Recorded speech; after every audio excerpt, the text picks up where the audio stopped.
Praise lord అండి. Good evening to everybody. యేసుక్రీస్తు వారి నామములో మీ అందరికి శుభములు. మరి ముఖ్యంగా నాకు ఇచ్చిన ఈ టాపిక్ని బట్టి ఆదిదేవుని స్తుతిస్తున్నాను, మరియు పాస్ట్ గారికి స్పెషల్ థ్యాంక్స్. నాకు ఇచ్చినటువంటి ఈ టాపిక్ ఇప్పుడే చదివి ఉన్నారు కదా, ప్రకటన 21:6. మరొకసారి చూద్దాము. నేనే ఆల్ఫాయు ఒమేగా అయి ఉన్నాను, ఆదియు అంతమై ఉన్నాను. ఇక్కడ చూస్తే నేనే, ఐ యామ్ ద గాడ్, నేనే అని గట్టిగా ఆయన చెప్తున్నాడు. ఇంకా మనం చూస్తే 10 కమాండ్మెంట్స్లో కానీ ఇంకా వెళ్ళినప్పుడు కూడా అక్కడ కూడాను చాలాసార్లు పాత నిబంధనలో నేనే, I am the God, I am అని గట్టిగా ఆయన నేనే అన్న దాంట్లో ఎంత అథారిటీ ఉంది, నేనే అన్న దాంట్లో ఎంతో పవర్ ఉంది. నేనే దేవుడను, నా తప్ప వేరే వారు లేరు. I am the alpha and omega, మొదటి వాడను కడపటి వాడను. ఎంత స్పష్టంగా చెప్తున్నారంటే మనం ఒకసారి నిర్గమకాండంలోకి వెళ్ళి చూస్తే, నిర్గమకాండము 3వ అధ్యాయం 14వ వచనంలో ఎవరైనా తీసి చదవండి. అందుకు దేవుడు నేను ఉన్నవాడను, నేను అంటే ఈజ్ ద గాడ్, యెహోవా దేవుడు, నేను ఉన్నవాడను అనువాడునై ఉన్నానని మోషేతో చెప్తున్నాడు. మోషేతో మాట్లాడతాడు డైరెక్ట్గాను. ఉన్నప్పుడు కూడా ఆయనతో అంటాడు నేనే ఉన్నవాడను అనువాడను. అంటే నిన్న నేడు నిరంతరము ఆయన నిన్న ఉన్నాడు, ఫాస్ట్ టెన్స్లో ఉన్నాడు, ప్రజెంట్ టెన్స్లో ఉన్నాడు, ఫ్యూచర్ టెన్స్లో ఉన్నారు. యుగయుగాల్లోనూ నేనే దేవుడను, నా తప్ప మరి ఒక్కడు ఎవరు లేరు, నన్నే మీరు ఆరాధించాలని ఎంతో అథారిటీగా I am the God, I am అని క్లియర్గా చెప్తున్నారు. ఇంకొకటి చూస్తే నేనే అనడానికి మరి మనం చూస్తే 21 రెవల్యూషన్ 21:6లోను, 1:8లోను, 22:13లో కూడా ఉంది. I am the alpha and omega, నేనే స్పష్టంగా క్లియర్గా చెప్తున్నారు. నేనే దేవుడను, నేనే ప్రభువుని. ఇంకొకటి చూస్తే మనము నేనే నిత్య సత్యము మార్గము జీవమని ఆయన చెప్తారు. జాన్ 14:6లో చూస్తే మనందరికీ తెలిసిన విషయమే. ఒకసారి చూడండి. నేనే మార్గమును, నేనే సత్యమును, నేనే జీవమును. అక్కడ చూడండి, నేనే I am the only God, I am అని క్లియర్గా స్పష్టంగా అథారిటీతో చెప్తున్నారు నేనే దేవుడునని. అలాగే ఇంకా చూడాలనుకుంటే మార్పు లేని దేవుడు కూడా మన దేవుడు. మలాకి 3:6లోకి వెళ్ళి చూసినట్లయితే, మలాకి 3:6లో యెహోవా అయిన నేను మార్పు లేనివాడను. ఆయన మార్పు లేనివాడు, ఆయన ఆల్ఫాయు ఒమేగా, ఆయన ఆదియు అంతమైనటువంటి దేవుడు, ఆయన మార్పు లేని దేవుడు, ఎప్పటికీ మార్పు లేనటువంటి దేవుడు, నిరంతరం ఉన్నటువంటి దేవుడు. అలాంటి దేవుడిని మనం ఆరాధించడం మనకి ఎంతో ఘనత. ఇంకా వెళ్ళి చూడాలనుకుంటే జాన్ 8:12లో కూడా అంటాడు, ఏమంటారు? I am the light of the world, నేను లోకమునకు వెలుగై ఉన్నాను. అక్కడ కూడా నేనే. ఆయన ఎంత స్పష్టంగా అథారిటీ చెప్తారంటే ఒకసారి చూడండి అమ్మా. జాన్ 8:12లో యేసు నేను లోకమునకు వెలుగును, నేను ఆయన కరెక్ట్గా చెప్తున్నారు, నేను లోకమునకు వెలుగును, నన్ను వెంబడించేవాడు చీకటిలో అంటే పాపంలో నడవడు, ఎప్పుడు లైట్ లో ఉంటాడు, జీవపు వెలుగు కలిగి ఉంటానని వారితో క్లియర్ గా చెప్తున్నారు. చూడండి, I am the light of the world. ప్రపంచానికే ఆయన కోటి కిరణాలు కలిగినటువంటి, సూర్యులు కలిగినటువంటి దేవుడు, అంత తేజస్ అనమాట. మనం ఇంకా చూస్తే మనం ఓల్డ్ పాత నిబంధనలకు వెళ్ళి చూస్తే ఆయన చూడలేకపోయారు, ఆయన వెలుగును తట్టుకోలేకపోయారు, మోషేనే. అలాగే ఇంకా మనం చూడాలనుకుంటే I am the bread and life, I am అన్న దాని గురించి నేను కొంచెంసేపు మాట్లాడాలనుకున్న తర్వాత ఆల్ఫా ఒమేగా దానికి మనం కంటిన్యూస్గా చేద్దాం. I am the bread and life. John 6:35-36లో చూస్తే ఒకసారి చూడండి అమ్మా. యోహాను 6:35. అందుకు యేసు వారితో ఇట్లా, నేను జీవాహారము నేనే, ఐ యామ్ అంటున్నారు ఇక్కడ కూడా. ఇంకా నా యొద్దకు వచ్చేవాడు ఏ మాత్రము ఆకలిగొనడు. నా వద్దకు వచ్చేవాడు ఏ మాత్రము ఆకలిగొనడు. నా యందు విశ్వాసం ఉంచేవాడు ఎప్పుడునూ దప్పిగొనడు. నా యందు విశ్వాసం ఉంచేవాడు ఎప్పుడునూ దప్పికొను. ఎందుకంటే ఆయన జీవజలములు ఇచ్చేటువంటి జీవదేవుడు. అలాంటి గొప్ప దేవుడిని మనం కలిగి ఉన్నామంటే ఆయన యొద్దకు వస్తే మనకి జీవజలంలో దప్పిక ఉండదు, ఆకలి ఉండదు. ఇంకా ముందుకెళ్ళి చూడాలనుకుంటే జాన్ 10:11 కూడా చూస్తే అని అంటారు, నేనే అంటారు చూడండి అక్కడ, I am the good shepherd అంటారు. నేను గొర్రెలకు మంచి కాపరిని. నేను గొర్రెలకు మంచి కాపరిని. మంచి కాపరి గొర్రెల కొరకు తన ప్రాణం పెట్టును. చూడండి మరి, మంచి కాపరి తన గొర్రెల కొరకు. నేనే ద్వారము. నేనే ద్వారము. నా ద్వారా ఎవడైనా లోపల ప్రవేశించిన ఎడల, నా ద్వారా ఎవరైనాను ప్రవేశించిన ఎడల వాడు రక్షింపబడును. వారు రక్షింపబడును. చూడండి, ఆయన గొర్రెల కోసం, గొర్రెలంటే మనలాంటి వాళ్ళ కోసం ఆయన బలిపశువు అయిపోయి ఆయన ప్రాణాన్ని పెట్టాడే. అలాంటి ఆయన మనకు మార్గమై ఉన్నారు, ఆయన మనకు వెలుగై ఉన్నారు, ఆయన మనకు ద్వారమై ఉన్నారు, ఆయన మనకు ఎలుగై ఉన్నారు. అన్నిట్లు కూడా అంటారు కదా, నేనే I am the God, I am అని క్లియర్గా చెప్తున్నాడు. ఇంకా మనం చూడాలనుకుంటే ఇంకా జాన్ 15:5 కూడా అంటారు, I am the vine. John చూడండి ఒకసారి, ద్రాక్షావల్లిని నేను. ద్రాక్షావళిని నేను, తీగలు మీరు. తీగలు మీరు. ఎవడు నా యందు నిలిచియుండునో, ఎవడు నా యందు నిలిచియుండునో, నేను ఎవని యందు నిలిచియుండునో, నేను ఎవని యందు నిలిచియుండునో వాడు బహుగా ఫలించును. వాడు బహుగా ఫలించును. చూడండి, ఇప్పుడు ఎంతగానో మనం అందరూ కూడా అభివృద్ధి పొందాం, ఫలించామంటే మనము ఆయన యందు ఉన్నాడు, ఆయన మన యందు ఉన్నాడు. ఆయన వెంబడించిన వారు ఎప్పుడుకును మరి పేదవాళ్ళు, దరిద్రులు అవరు. అలాంటి గొప్ప దేవుని కలిగి ఉన్నాం మనం. ఆయన మనకు వరకు ప్రాణాలు పెట్టాడని. అలాంటి గొప్ప దేవుని మనం ఆరాధిస్తున్నాం అంటే మనం ఎంతో మరి ధన్యులము. ఇంకా అలాగే చూసుకుంటే ఇంకా ముందుకెళ్తే ఐ ఆమ్ ద హోలీ అంటున్నారు, నేను పరిశుద్ధుడను. చూడండి ఒకసారి లేవీకాండం చూడమ్మా, లేవీకాండము 19:2-3. లేవీకాండము. మరియు యెహోవా మోషేకు ఇలాగ సెలవిచ్చెను. మోషేకు ఇలాగ సెలవిస్తున్నారు, ఇశ్రాయేలీయుల సర్వ సమాజంతో ఇట్లు చెప్పుము. అవును, మీరు పరిశుద్ధులై ఉండవలెను. మీరు పరిశుద్ధులై ఉండవలెను. మీ దేవుడనైన యెహోవానగు నేను పరిశుద్ధుడనై ఉన్నాను. మీ దేవుడైన యెహోవాను నేను పరిశుద్ధుడు. నేను పరిశుద్ధుడు అంటున్నాడు. నేను కూడా అంటలేదు అక్కడ, నేను పరిశుద్ధుడను. Is the holy, I am the holy అని క్లియర్గా చెప్తున్నాడు. నేను పరిశుద్ధుడై ఉన్నాను, మీరు కూడా పరిశుద్ధుడై ఉండనని ఎంతగా స్పష్టంగా క్లియర్గా మరి ఆయన మనకు చెప్తూ ఉన్నారు.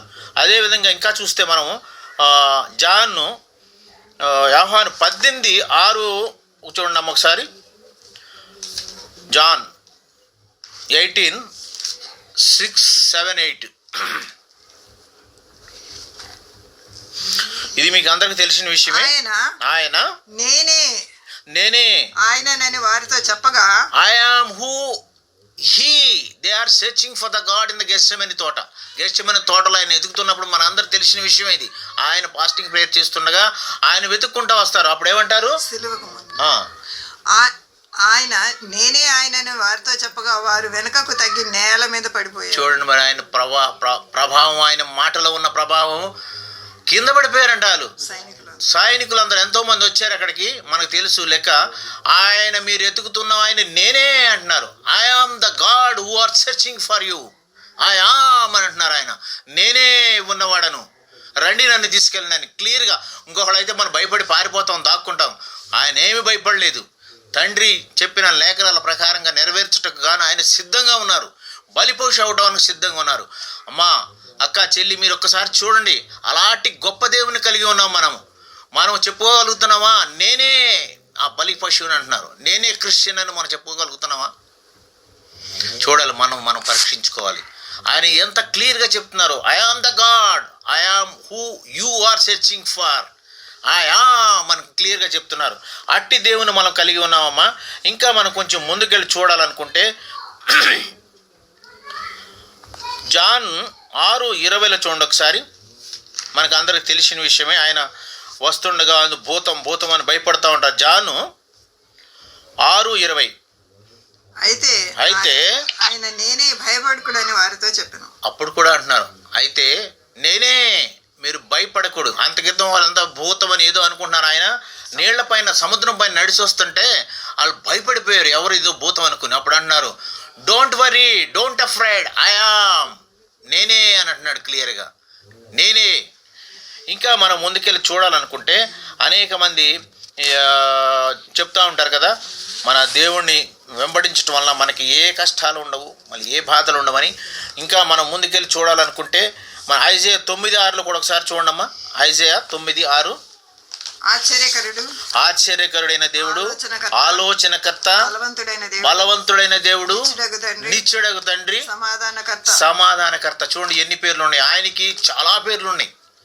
ఆల్ఫయు ఒమేగే కాదు, ఆది యందు ఉన్నవాడే కాదు, ఇంకా చాలా పేర్లు, 1000 పేర్లు పైగా ఉన్నాయి. ఏ పేరుతో పిలిచినా కానీ నేను వస్తాను అంటాడు. ఆది కాండంలో చాలా చోట్ల నేనే అంటారు. నేనంటే ఎవరో కాదు, యెహోవా దేవుడే, ఇంకెవరూ కాదు, నేనే, ఐ ఆమ్ ద గాడ్. ఎన్నోసార్లు స్పష్టంగా క్లియర్గా మోసెస్తో మాట్లాడేటప్పుడు కూడా నేనే. ఇంకా మనము కొంచెం ముందుకెళ్ళి ఈ యొక్క ఆల్ఫా ఒమేగా గురించి కూడా చూద్దాం. మనం చెప్పినట్లుగాను నేను చూసిన విషయాల్లో ఐజేయ గ్రంథంలో 2 సార్లు ఉందండి, తర్వాత 2 times ఉన్నది, ఇంకొక మన ప్రకటన గ్రంథంలో 3-4 times ఉన్నది. అదొక్కసారి చూద్దాము. ఐజేయ ఒక్కసారి చూడమ్మా. ఐజేయ 48:12 48:12 కూడా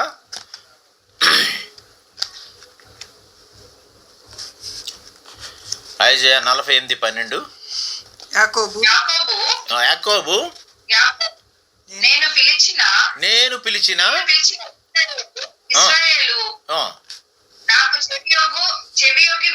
వినుము,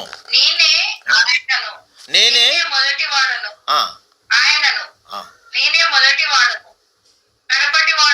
అవును అని చూడండి. ఆయన అంటారు నేనే మొదటి వాడను, ఐఎమ్ ద ఆల్ఫా, కడపటి వాడను, ఐఎమ్ ద ఒమేగా, నేనే దేవుడను. ఇంకా చూస్తే అక్కడ ఐజేయ 44:6 కూడా ఒకసారి చూడండమ్మా. 44:6 యెషయా 44:6 కూడా ఆయన క్లియర్గా చెప్తున్నారు. ఇశ్రాయేలీయుల రాజైన యెహోవా వారి విమోచకుడైన సైన్యములకు అధిపతి యెహోవా ఇలాగూ సెలవిచ్చుచున్నాడు, నేను మొదటి వాడను, నేను కడపటి వాడను, నేను తప్ప వేరొక దేవుడు లేరు, ఏ దేవుడు లేదు. చూడు ఎంత క్లియర్గా చెప్తున్నారు, ఎంత క్లియర్గా స్పష్టంగా, నా తప్ప మరొక దేవుడు ఎవ్వరూ లేరు. I am the beginning, I am the ending, I am the alpha, I am the omega. ఎంత స్పష్టంగా మాట్లాడుతున్నారంటే ఇంకా అదేవిధంగా మనం రెవల్యూషన్కి వచ్చి చూస్తే చూడండి, ఇందాక 21:6 చూసాం కదా. రెవల్యూషన్ 1:8 కూడా ఉంటుంది. 8 చూడండి, రెవల్యూషన్ ప్రకటన 1:8 అమ్మా. ఆల్ఫయు ఒమేగయు నేనే, వర్తమాన భూత భవిష్యత్ కాలములలో ఉండువాడను నేనే అని సర్వాధికారియగు దేవుడగు ప్రభువు సెలవిస్తున్నాడు. అని మన సర్వాధికారి అయినటువంటి దేవుడి సెలవిస్తున్నాడు. యా పాస్ట్ టెన్స్లో ఉన్నాను, ప్రజెంట్ టెన్స్లో ఉన్నాను, ఫ్యూచర్ టెన్స్లో ఉన్నాను, నిన్న నేడు నిరంతరము ఏకరీతిగా ఉన్నటువంటి దేవుడను నేనే, ఐ ఆమ్ ద గాడ్. ఎంత క్లియర్గానో అంటున్నారు. అలాగే మరి ఇంకా కొంచెం క్రిందకెళ్ళి చూసినట్లయితే కీర్తనలు 90 అమ్మ, కీర్తనలు 90 2 ఆయన యుగయుగాలకి దేవుడై ఉన్నాడు. భూమిని లోకమును నీవు పుట్టింపక మునిపే యుగయుగాలకి సర్వయుగాలకు ఆయనే దేవుడు, ఆయన తప్ప మరి ఒక్కరు ఎవ్వరూ లేరు దేవుడు. ఇంకా కిందకి వెళ్ళి చూసినట్లయితే యోహాను 8:57 చూడండి ఒక్కసారి.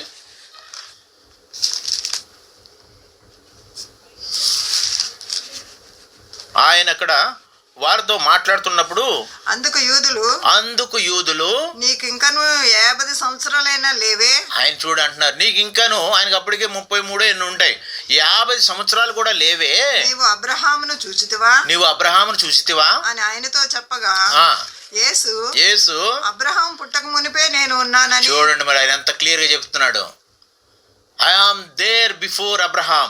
మనం చూసినట్లయితే అబ్రహాం గారు ఇప్పుడు 1771 సంవత్సరం క్రితమే చనిపోయారు, అప్పుడు యేసుక్రీస్తు వచ్చే ముందు. అంత క్రితమే నేను ఉన్నానంటున్నాడు ఆయన.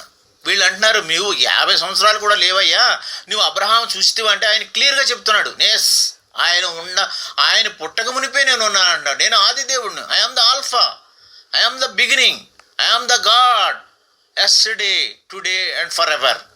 ఇంకా మనం ముందుకెళ్ళి చూడాలనుకుంటే ఇంకొక ఫిలిప్పీలకు రాసింది 2వ అధ్యాయం 10-11 చూడండి. ఫిలిప్పీలు 2వ అధ్యాయము 10వ వచనం. అక్కడ కూడా అంటున్నారు,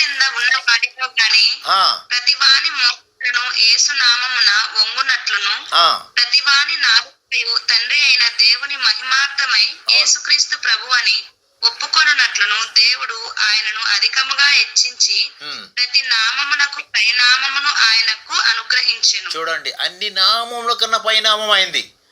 భూమి మీద ఉన్న నామములు అన్నిటికన్నా పైనామము. ఎవరైనా ఉన్నారంటే ప్రతి నాలిక ఆయన స్తుతించాల్సిందే, ప్రతి మోకాలు ఆయన సన్నిధిని వంగాల్సిందే, ప్రతి వారు ఆయనని కీర్తించాల్సిందే, ఆయన్ని ధ్యానించాల్సిందే. అట్టి గొప్ప దేవుడు మన దేవుడు. అన్నో నామాలు ఉన్నాయి, అన్ని నామాలుకున్నాడు పైనామము, గొప్ప నామము యెహోవా నామము. ఇంకా మనం ఒకసారి రిఫరెన్స్ చూద్దామమ్మా. ఇంకా ప్రకటన 1వ అధ్యాయము, ప్రకటన 1:17-18 వచనాలు చూడండి దయచేసి. ప్రకటన, నేను ఆయనను చూడగానే, అక్కడ యోహాను అంటున్నాడు, ఆయన చూడగానే చచ్చిన వాని వలె ఆయన పాదముల మీద పడితిని. దేవుని పాదాల మీద యోహాను పడిపోయాడంట. ఇంకా తర్వాత చదవనమ్మా. ఆయన తన కుడి చేతిని నా మీద ఉంచి నాతో ఇట్లనెను, భయపడకము, నేను మొదటివాడను, నేనే, I am the God in the beginning, alpha, నేనే దేవుడు అని అంటున్నాడు ఇక్కడ. మొదటివాడను, కడపటివాడను, జీవించువాడను, సజీవుడైన దేవుడు నేనే. మృతుడనైతిని గాని ఇదిగో యుగ యుగములకు అన్ని యుగాలకి సజీవుడనై ఉన్నాను. మరియు మరణము యొక్కయు పాతాళ లోకము యొక్కయు తాళపు చెవులు నా స్వాధీనంలో ఉన్నవి. చూడండి, ఆయన స్వాధీనంలో సర్వం ఉన్నాయి. ఆయన ద్వారానే మనం పరలోకానికి వెళ్ళగలం, ఆయన ద్వారానే మనం కదలగలం. అన్ని తాళా చెవులు కూడా ఆయన దగ్గర ఉన్నాయి. Is the only God to show the way to the heaven. Is the only God. Alpha అయినా కానీ, మొదటివాడైనా కానీ, కడపడవాడైనా ఆయనే. ఆయన తప్ప మరి యొక్క దేవుడు ఎవరు లేరు. ఆయన నామము అన్ని నామముల కన్నా గొప్ప నామము, పైనామము. ఆయన స్తుతించుటే మనకెంతో ధన్యత, మనకెంతో గొప్పతనం. అందుకని ప్రియమైన దేవుని బిడ్డలారా, మనం అందరం కూడా నిత్యము ఆయన సన్నిధిలో కనిపిద్దాం. మనం అందరం కూడా ఆయన్ని ధ్యానిద్దాము. అన్ని నామముకు పైనామం ఉన్నటువంటి గొప్ప దేవుని ఆరాధిద్దాం. ఆయన ఆరాధించిన వారు ఎప్పటికీ చిన్నవారు అవ్వలేదు. ఇంకొక రిఫరెన్స్ చూసి నేను ముగిచ్చేస్తాను, ఎక్కువ టైం తీసుకోను. మరి ఇంకొకటి హెబ్రీ 12వ అధ్యాయము 1-2 వచనాలు చూడండి. హెబ్రీలకు రాసిన 12:1-2 అమ్మ. ఇంత గొప్ప సాక్షి సమూహము మేఘము వలె మనలను ఆవరించినందున మనము కూడా ప్రతి భారమును సులువుగా చిక్కులు పెట్టి పాపమును విడిచిపెట్టి విశ్వాసమునకు కర్తయు దానిని కొనసాగించువాడునైనా యేసు వైపు ఎవరి వైపు అండి? యేసు వైపు, జీవము గల తండ్రి అయినటువంటి యేసు వైపు చూచుచు మన ఎదుట ఉంచబడిన ఆ పందెములో ఓపికతో శక్తితో బలముతో ఆయన నామం తలుచుకుంటూ పరిగెడదాం. ఆయన తన ఎదుట ఉంచబడిన ఆ గొప్ప ఆనందము కొరకై అవమానమును నిర్లక్ష్య పెట్టి. చూడండి, సిలువలో ఎన్ని అవమానాలు పడ్డారు ఆయన. అన్ని గడ్డం పెరికేరే, ఈపుని నాగలసాళ్లకు దున్నేరే, ఎంతో ఇబ్బందులు పెట్టినాను. అన్నిటిని నిర్లక్ష్య పెట్టేసి సిలువను సహించి సిలువ భారం అంటే ఆ 80 కిలోలు ఉన్నటువంటి మాను ఒకటే కాదమ్మా. అయ్యా ఒకసారి చూడండి, లోకములో ఉన్న పాపపు మూట అంతా కూడా మోసాడు ఆయన ఆ సిలువలో. ఈ పాప భారం ఎంతదంటే ఆ సిలువ ఉన్న బరువు కన్నాను చాలా రెట్లు మన పాప భారం ఎక్కువ. అలాంటి పాప భారమును మోసి దేవుని సింహాసనం యొక్క ఆయన చనిపోయి తిరిగి లేచి దేవుని సింహాసనం యొక్క కుడి పార్శ్వమున తండ్రి యొక్క కుడి పార్శ్వమున ఆసీనుడై కూర్చున్నాడు. నిన్ను నన్ను ఆహ్వానిస్తున్నాడు. అంత గొప్ప దేవుడండి మన దేవుడు. మన దేవుని స్తుతించుట ఆరాధించుట మనకి ఎంతో ధన్యత. అట్టి దేవుని అమ్మా ఎవరు వదలొద్దు. ఈ లెంటి డేస్ అనే కాకుండా బైబిల్ చదవండి. ఈ ప్రకటన గ్రంథం ఇప్పుడు చదువుతుంటే చాలా విషయాలు చాలా మర్మాలు తెలుస్తున్నాయి. ప్రకటన గ్రంథం చదవండి, చాలా మంచిది. చాలా మాకు విలువైన విషయాలు మనకు తెలుస్తుంది. నెక్స్ట్ ఎలా ఉంటుంది, పరలోకం ఎలా ఉంటుంది. యోహాను గారు ఎంత క్లియర్గా వర్ణించారంటే అట్టి గొప్ప దేవుని కలిగి ఉంటే మన యొక్క ధన్యత. ఆయన మన కొరకు వచ్చి చనిపోయి ఆ శిలువ భారం మోసి మరి చనిపోయి తిరిగి లేచి తండ్రి యొక్క కుడి పార్శ్వమున కూర్చుని మనల్ని ఆహ్వానిస్తున్నారు రండి అని. ఎంత ధన్యత అండి, ఎంత గొప్ప ధన్యత కలిగి ఉన్నాము. అందుకని అందరికీ దయచేసి మీరు బైబిల్ చదవండి, ప్రకటన గ్రంథం క్లియర్గా చదవండి, అర్థం చేసుకోండి, ఆయన యొక్క మహిమను అర్థం చేసుకోండి. ఈ చిన్న వాక్యం దేవుని దీవించిన గాక. ఒక చిన్న ప్రార్థన చేసుకుని ముగించుకుందామని. మహాపరిశుద్ధుడైన మా పరలోకపు తండ్రి, జీవము గల దేవ, గొప్ప తండ్రి, నాయనా మీరు ఆల్ఫాయు ఒమేగా అయి ఉన్నారు తండ్రి. ఆదియు అంతము మీరే నాయన, నేనే అని ఎంతో గట్టిగా సెలవిచ్చి నాయన మాకు చెప్పిన ధైర్యపరిచిన మా గొప్ప తండ్రి, మీకు కోట్లాది స్తుతులు నాయన. తండ్రి నాయన మిమ్మల్ని నిత్యం స్తుతించుట మాకెంతో ఆనందము, మిమ్మల్ని నిత్యము పొగుడుట మాకెంతో ధన్యత తండ్రి. అట్లి తండ్రిని మేము కలిగి ఉన్నందుకే మీకే కోట్లాది వందనాలు నాయన. నాకు ఇచ్చినటువంటి ఈ యొక్క కొన్ని మాటలను బట్టి వందనాలు నాయన. అయా నా మాటలు విని ఎవరైనా కానీ నాయన హృదయంలో మిమ్మల్ని చేర్చుకోవాలి ప్రభా. నా మాటలు ఏమీ లేవు ప్రభా. అక్కడ జీవము గల తండ్రి, సజీవుడైన దేవుడు, మరి మార్గం అని చెప్తున్న నీతిమంతుడైన దేవుడు, అయా మరి వెలుగైనట్టు దేవుడిని మనం ఆరాధిస్తామని మిమ్మల్ని వెంబడించడానికి, మిమ్మల్ని మళ్ళీ తలుసుకుని అయా మీ నామముని హెచ్చించటకు నాయన, మీ నామమును కీర్తించటకు మేమందరం ఉపయోగపడినట్లుగా సహాయం చేయండి తండ్రి. ఇచ్చినటువంటి సమయాన్ని బట్టి మీకు వందనాలు స్తోత్రాలు ప్రభువా. ఈ కొద్ది మాటలు నేను దీవించినట్లుగా మన ప్రభు రక్షకుడైనటువంటి యేసుక్రీస్తు వారి అతి పరిశుద్ధ నామమున ప్రార్థించి వేడుకుంటున్నాము తండ్రి. ఆమేన్. ప్రియుడైన యోహాను పద్మాసులో